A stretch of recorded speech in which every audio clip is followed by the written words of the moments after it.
Nyan kepada Nabi, urang-urang yang cukup tawakan Allah Ta'ala, yang sebegasih oleh Allah, urang yang berperangoi, dan urang yang merendahkan mereka akan dirinya. Urang tawadhu, mana tembong.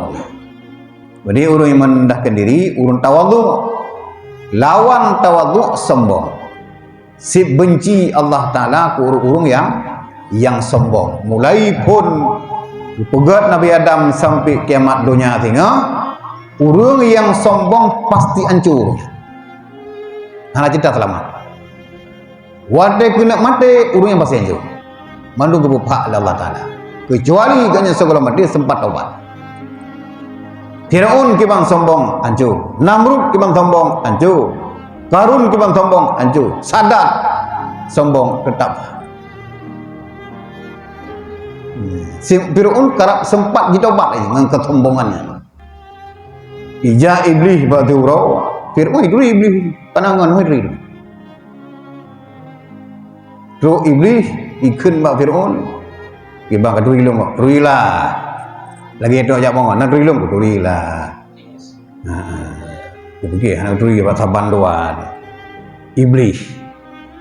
Tapi naik lebih drog baju ngelung kun iblisnya. Hayu tak drog nah saboh ngelung. Bak ke akui Tuhan roh biro. Padahal elme hayu lo, Tuhan lo, carong lo. Tapi long seumudek belum pernah kau akui roh Tuhan. Roh kok akui roh Tuhan. Jika dah Firaun memang roh. Itu pun yang salah. Buku tobat ke dia, baik tobat. Karena na urang yang paling bro long di antara kedua itu. Iblis cukup bro, Firaun bro. Na urang yang paling bro di antara kedua itu. So kepinun, urang yang wateja, urang lain gila kemah, han gebunga, lebih bro dari Firaun. Urang nasalah baknaya, ijak kemah, lo kemah, lo ha, anak mah, yang ye pegah iblis, le iblis bak Firaun, lebih bro daripada gedanya dua. Biar ketobat, nah yang ayu lo.